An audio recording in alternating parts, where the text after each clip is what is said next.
So hi guys, welcome to crochet tutorial series की नई video में। आज हम फिर से we are getting back to like basics. हमने पहले वन वाली वीडियो में फर्स्ट जो लेसन था बेसिक वाला, उसमें सीखा था स्लिप स्टिच, स्लिप स्टिच कह रहा हूँ, स्लिप नॉट, फाउंडेशन चेन और बेसिक्स जो होते हैं, यान कैसा यूज़ होता है, किस हुक के साथ यूज़ होता है। बाकी इस वीडियो में हम सीखेंगे types of stitches. Foundation chain बन गई, उसके बाद उसको आगे लेंथ देने के लिए हम स्टिचेस यूज़ करते हैं नॉर्मल बेसिक एक सीधे पैटर्न के लिए। फर्स्ट तो होता है सबसे छोटा स्लिप स्टिच, फिर सिंगल क्रोशे, फिर हाफ डबल क्रोशे, फिर डबल क्रोशे, फिर ट्रिपल क्रोशे। ये सब चीज़ हम सीखेंगे। Slip stitch, single crochet, half double crochet, double crochet and triple crochet. चलो सीखते हैं, आ जाओ। और शुरू तो बेसिक से ही करना है जो पिछली वीडियो में किया था।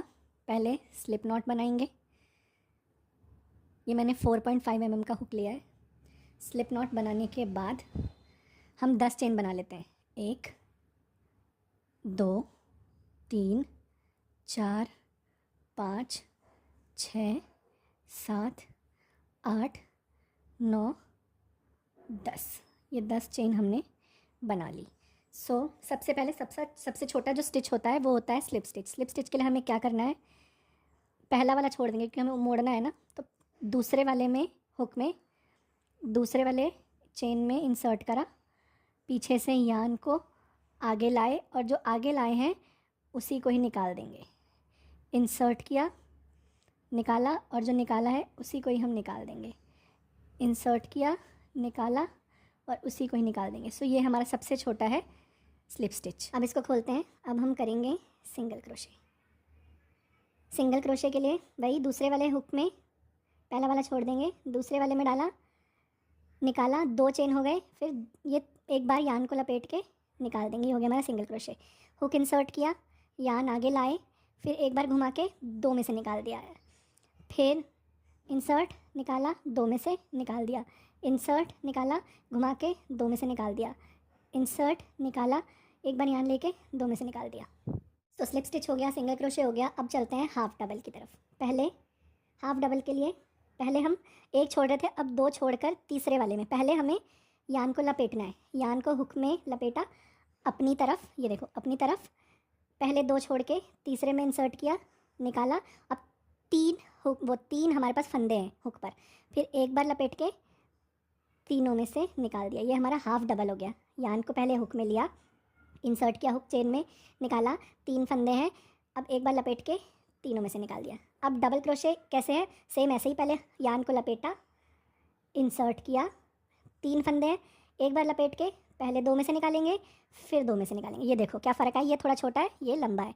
यान लपेटा, इंसर्ट किया हुक, 3 फंदे आ गए, एक बार लपेट के सिर्फ पहले 2 में से, फिर 2 में से। अब ट्रिपल क्रोशे के लिए हम क्या करेंगे, पहले एक बार लपेट रहे थे, अब हम 2 बार लपेटेंगे। 2 बार लपेटने के बाद इंसर्ट किया, अब हमारे पास 4 फंदे हैं। ये देखो पहले 2 में से निकालेंगे, फिर 2 में से निकालेंगे, फिर 2 में से निकालेंगे। ये देखो कैसे साइज़ बढ़ता जा रहा है। 2 बार लपेटा, 4 फंदे हैं, निकाला, फिर निकाला, फिर निकाला। ये नहीं, अब इससे भी बड़ा एक और होता है, 3 बार, 1 2 3, आखिरी स्टिच बचा है। अब 5 फंदे हैं, ये 5 थे, 5 फंदे हैं, लपेट के यान, 2 में से निकाला, लपेट के यान, 2 में से निकाला, लपेट के यान, 2 में से निकाला, लपेट के यान। ये देखो ये इनसे ही बड़ा, देखो कैसे साइज़ बढ़ता जा रहा है। जब हमें शुरू करना है ना, अब वो बताता हूँ। जब यहाँ से शुरू करना है, जब हमें हाफ डबल का करना है तो हमें 2 छोड़ने हैं। अगर डबल करना है तो 3 छोड़ने हैं, और वो करना है 4 छोड़ने हैं, ये करना है तो 5, ऐसे, ताकि लेंथ के लिए मैं बताता हूँ। जैसे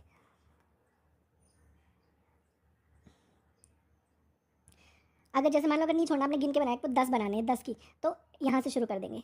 अगर हमें हाफ डबल करना है, 1 2 एक्स्ट्रा बना लिए छोड़ने के लिए, फिर हाफ डबल के लिए ऐसे ही। वैसे ही अगर आपने 10 डबल क्रोशे करने हैं तो 3 एक्स्ट्रा बना लो। अगर जैसे आपको 10 डबल क्रोशे चाहिए तो 3 यानी कि 13 बना के वो 3 को छोड़ के फिर ऐसे करना है। गाइज ये था आज का बेसिक्स टाइप ऑफ स्टिचेस। इनसे ही नॉर्मल चीज़ें शुरू होती है। पहले आप इनकी अच्छी तरह प्रैक्टिस करो। सबसे पहले तो मैं कहूँगा स्लिप स्टिच की, फिर कम से कम बैठ के एक बार 100 चेन बनाओ। जैसे चेन बनाते हैं फाउंडेशन चेन, वो 100 बनाओ। फिर उसको थोड़ा थक जा रहा है, ऐसा नहीं कंटिन्यू बनाना है, वो उससे भी मन भर जाता है। फिर पहले 100 चेन बनाओ, उसकी प्रैक्टिस करते रहो तो हाथ में वो मूवमेंट का लाइक प्रैक्टिस हो जाती है कि एक वो यूज टू हो जाता है हाथ की, हमें ऐसे यान और हुक के साथ डील करना है। सो आपको पता ही है, जैसे मैं हर वीडियो में मैंने आपको बोला है कि आपको कोई अपना क्रोशे प्रोजेक्ट दिखाऊंगा that will help you to stay motivated, क्योंकि कुछ ऐसा पता हो ना कि हमने पहुंचना कहाँ है, तो रास्ते में चलने में मज़ा आता है। जब पता ही ना हो फिर तो थोड़ा सा अनईजी हो जाता है। लेकिन कुछ लोग कहते हैं वीडियोज़ में कि सफ़र का मज़ा तब आता है जब मंजिल का पता नहीं, बट जब हमें कुछ सीखना है, तो हम स्कूल जा रहे हैं, हमें पता है कि हमें उस पर्टिकुलर पॉइंट पर पहुँचना है, तो हम प्रैक्टिस करें तो पढ़े। सो मैं आपको दिखाता हूँ आज का मेरा प्रोजेक्ट जो मैं आपको दिखाऊंगा वीडियो के लास्ट में। चलो चलते हैं अपने प्रोजेक्ट की तरफ। ये देखो, ये पूरा क्रोशे नहीं है, बट बहुत जो मतलब मेन एलिगेंस आ रहा है वो क्रोशे की वजह से आ रहा है। इसको हम बोलते हैं विलो ग्रैनी स्क्वायर। ये स्क्वायर है ना, तो इस एक पार्ट को विलो ग्रैनी स्क्वायर बोलते हैं। ये दो बना के मैंने नीचे नॉर्मल जॉर्जेट का फैब्रिक लगा के ये फ्रॉक बनाई है। सो कमेंट्स करोगे तो बताना ज़रूर कैसा लगा आपको। सो गाइज, अब हम मिलेंगे आपसे अगली वीडियो में, तब तक के लिए बाय। और प्रैक्टिस करते रहना।